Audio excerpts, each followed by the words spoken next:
The dollar is more than money. It's a story, written in symbols older than the United States itself. A story of power, belief, and the nation America imagined itself to be. The word dollar doesn't come from America. It begins with the silver currency of 16th century Bohemia. The thaler. Spain then spread its own silver dollar across the world, and by the time of the American Revolution, it was the most trusted coin in the colonies. So when Congress created a national currency in 1792, they didn't reinvent the wheel. They adopted the dollar, a symbol already carrying centuries of credibility. But America needed more than a unit of account. It needed a national identity. On July 4th, 1776, the same day the Declaration was approved, Congress appointed Franklin, Adams, and Jefferson to design a national seal. Their ideas mixed classical imagery, biblical themes, and Enlightenment philosophy. But Congress rejected their designs, and the next two committees' designs as well. Finally, in 1782, Congress handed everything to Charles Thomson, its secretary. Thomson combined the strongest elements into the Great Seal we know today. The front shows the eagle, shield, olive branch, and arrows, symbols of unity, peace, and strength. The eagle is now taken as a symbol of freedom by the American people, but it was, of course, also a symbol of imperial Rome in Matthew 24 in response to the disciples. Question: what will be the sign of your coming and the end of the age? In other words, when will the apocalypse come? Jesus says enigmatically, wherever there is a carcass, there the eagles will gather. Some took this to mean the Roman eagle, and that it foreshadowed the destruction of the temple by the Romans. But of course, this did not herald the end of times. Could it actually refer to the American eagle?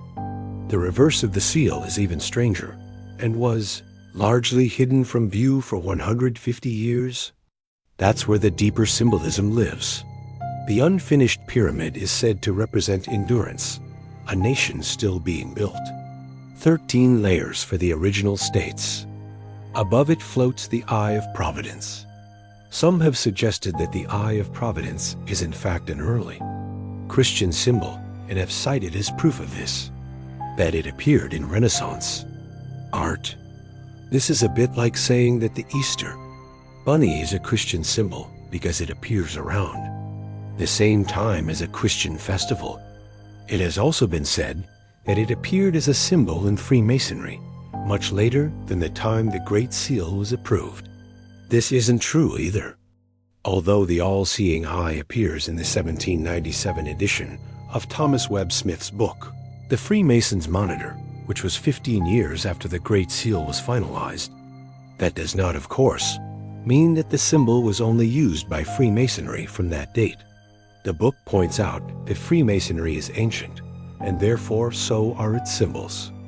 It states, in the dark periods of antiquity, when literature was in a low state and the rude manners of our forefathers withheld from them the knowledge we now so amply share, Masonry diffused its influence. The all-seeing eye is not just any symbol of Freemasonry. It is integrated into the uniform of the Mason, the apron, and embedded in Masonic chants. His laws inspire our being. Our light is from his sun.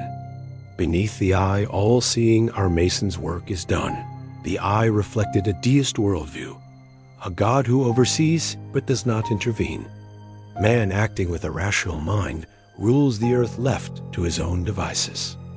This belief, of course, is not remotely Christian, as Christians believe that God is in control. Even evil is allowed to exist, only as God permits it, although he doesn't will it. In the words of the book of Proverbs, chapter 16, verse 9, in their hearts humans plan their course, but the Lord establishes their steps. 2 Latin inscriptions complete the message.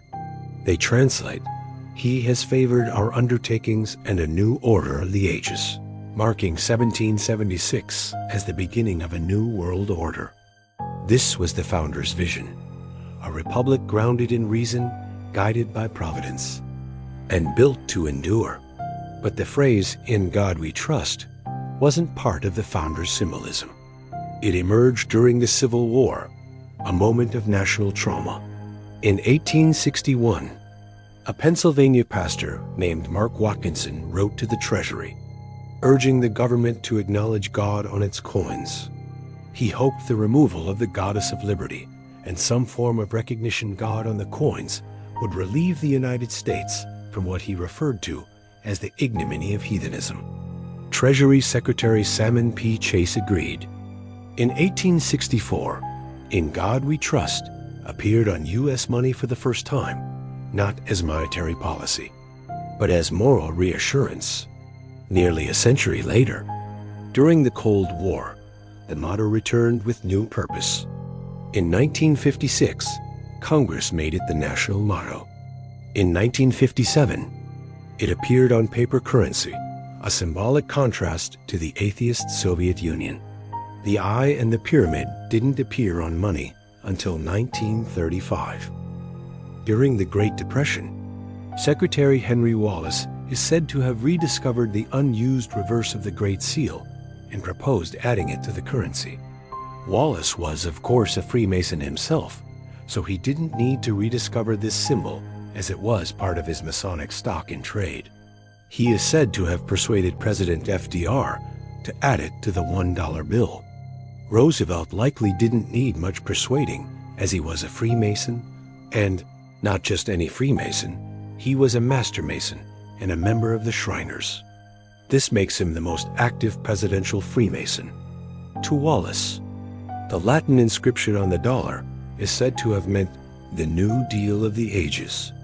To Roosevelt, the eye is said to have symbolized national renewal, a nation watched over as it rebuilt itself.